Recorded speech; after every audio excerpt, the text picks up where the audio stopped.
Hey all, as you know, I'm passionate about leadership, and I'd like to talk about this post from Chichi, and I'm gonna link her profile here. But she's the head of leadership development at Multiverse, and I follow her content. She's fantastic. I highly recommend following her if you're into leadership and you're on a leadership journey. So I'm gonna put y'all over here, and we're gonna talk about this post. There's 15 things in this post, and I'm gonna go through each one of them. Number one, your leaders can make or break your team. Make sure you have the right people in the right role. Absolutely agree. When we have the wrong people in the wrong roles or the right people in the wrong roles, what happens is frustration. What happens is this notion of this person might not be pulling their weight and I'm having to do a lot extra. This can lead to burnout, it can lead to drain. It can lead to a lot of negative energy and emotion within the team dynamic. So having the people in the right roles will help to ensure that that machine is well oiled. Imagine a bicycle where the gears were in the wrong place. It's not going to work the way you expect it to. Number two, recruitment never stops. Don't slack on it. Don't ever lower the bar. It'll come back to bite you. Don't turn off the funnel. It'll come back to bite you. I'm going to push back a tiny bit on this one. I do agree that recruitment never stops. I do agree that they shouldn't be slacked on. And I do agree about not turning off the funnel. When it comes to lowering the bar, this is where I'm going to push back a little bit. In some cases, we need to reevaluate our standards. We need to reevaluate whether the bar is too high, because that is a possibility. If you are certain about your standard and about your bar, and nothing below that is acceptable, fine, that's on you. But in some cases, we have to look at the industry, the market, and have a realistic expectation. These entry-level jobs with this huge bar that is not in relation to the role, there's a bit of a disconnect. So a little bit of pushback on that, but I agree with the sentiment. Number three, you don't know what you don't know. Invest in mentors and get good advice for those who have trodden this path, from those who have trodden this path before. Absolutely. Absolutely. We don't know what we don't know. For example, I'll illustrate this. Please discuss neuroplasticity. If you don't know, you don't know. So if you want to be a leader, follow leaders. Be mentored by leaders. If you want to be in tech, follow tech leaders. Be mentored by someone in tech. Sit with them. Have conversations. Absolutely love that point. Number four, you need people outside of work who you can talk to about work who are not your family and friends. Hire an executive coach was the best thing I did. Shout out to Elise Finn. There's a lot going on in work culture. We talk about managing relationships. We talk about romantic relationships, and that's two people. Now you're spending 6, 7, 8 hours a day with sometimes 4 to 6 other people, and that's just your team. There's a lot going on there. There's a lot of personal issues, and as much as we try to separate, there's a lot that happens in a team dynamic. And sometimes we need someone to talk to about that and organize our thoughts. I am now a big proponent of high-performing leaders in the tech industry having their own therapist or their own high-performance coach. We have to be able to admit that sometimes we need help. And there's this notion of success that seems to plague society, in my opinion. Admitting we need help is success. It's success in being aware of our weaknesses, and instead of trying to mask them, bringing them to the forefront and being able to discuss them openly and honestly. Let me lead by example. In moments I have micromanaged too much. In moments I was just way too on somebody because I didn't have the trust and belief that they could fulfill their job. It was harmful. And I've talked about it and I've learned from it. Number 5. Flow of information is critical. Create ways to find out what's happening on the ground. You'll be surprised how your messages get diluted and watered down or don't go all the way down. Absolutely. In organizations where you can keep a close eye and you can kind of see these messages being actioned, absolutely. Once your company starts to get 50, 100, 200, 10,000 employees, if you're in a big leadership position, how are you sure that that's getting all the way down? Having touches with people at the ground level. If you work, let's say, for Instacart leadership, go drive with somebody for Instacart for a day. Go see the pains. Go see what they go through. If you're in leadership, go sit with a software engineer in tech for a day. Have a chat with them. Understand their frustrations. In a lot of cases, Adam Grant calls them disagreeable givers. They have good intent. They have good heart. And he says they have an amazing operating system with a bad UI, a bad user interface, which is, the communication skills. But the flow of information is critical.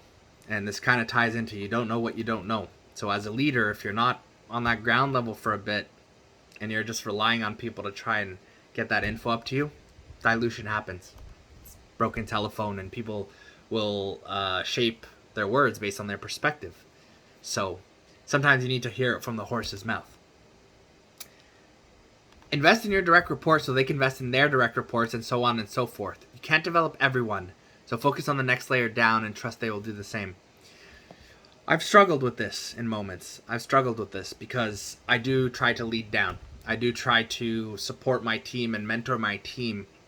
But in moments when I have felt unsupported and unmentored, it's difficult. That trust gets broken, and that can be harmful. But I absolutely do agree with the notion of focusing on your team, trying to maybe that's why I got let go. Trying to do too much. But focusing on the group you feel can make impact. Focusing on the team. So, takeaway from me there. Number 7, ask for help. Delegate. Not going to dive into this too much. But I think this comes back to the notion of awareness. Awareness. Being aware of your capacity. Being honest about your capacity. Because lying about your capacity is nice. Hey, yeah, I'll do all this stuff. But being honest about it is kind. Hey, I'm sorry, I'm at capacity. I will not be able to produce this at the quality that we are expecting. Are you able to assist me? Don't assume senior leaders know everything. Get good at creating your own relationships and communication channels across the business. Have your people that you can go to for info. It's kind of interesting because there's a bit of... We talk about investing in direct reports and can't develop everybody, but I think we do need to develop connections. We do need to have those open communication channels. So I definitely agree with creating relationships across teams, creating relationships across the business. If you're a developer, when's the last time you talked to a salesperson? When's the last time you sat down with a CSR to understand the customer's gripes? And maybe that's not your role, but as a leader, I think it is. Know your own personal limits and have good boundaries. You can't lead others if you can't lead yourself. Find ways to switch off and disconnect. Take your leave. Absolutely. Absolutely. I'm a big proponent of energy. Leadership takes energy. Talking like this takes energy. Inspiration and empowerment takes energy. If you are not turning off, if you are not resting, if you're constantly having your phone and other things chirp, chirp, chirp, chirp, chirp, we become unfocused. And our energy gets drained. And when it's time to inspire, empower, when it's time to push, when it's time to work, we don't have the energy. Some examples of boundaries in leadership. Limiting calls to a certain time. If you want my time, that's perfectly fine. I will give you my time if you absolutely need it. How much time do you need? And let them answer. 30 minutes. Great. 30 minutes. And if it goes over, we have a decision to make. Do we allow it to go a little longer because there's value and we can wrap it up? Or does this require a follow-up? Toxic people do more damage than you know. Don't ignore it. I hate the word toxic, honestly, Chichi. I don't like it.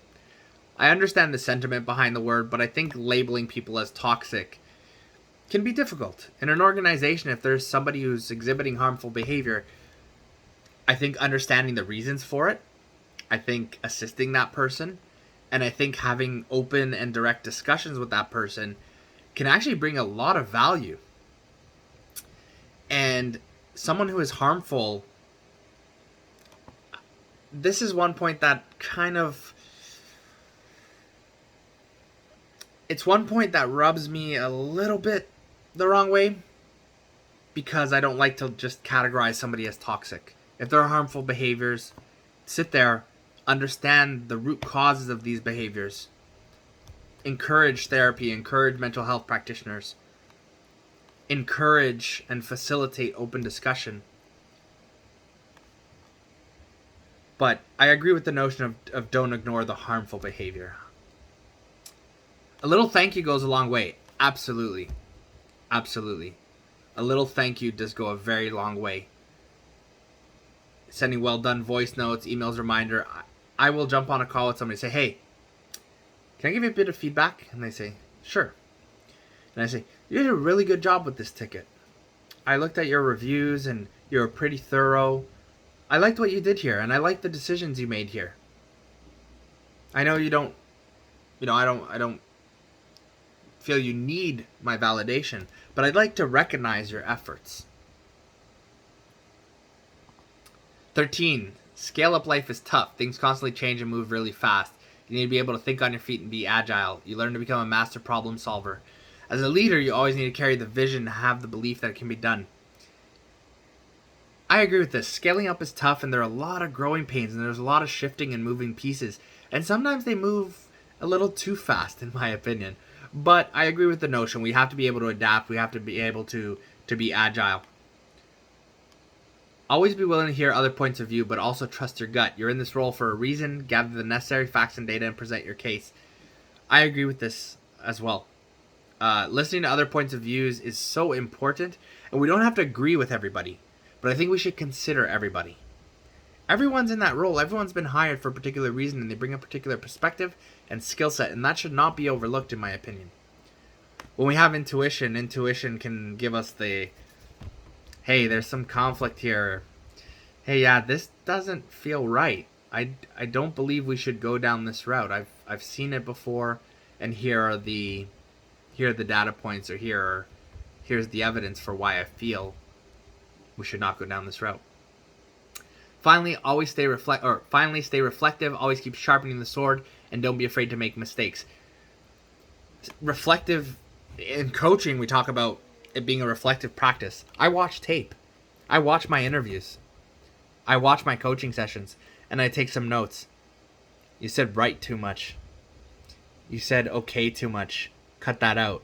They were interrupted. Sharpening the sword. I like that analogy. I've also heard it as sharpening the axe.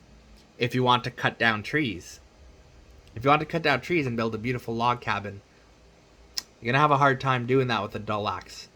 A little bit of preparation, a little bit of sharpening and honing that can go a long way in your journey.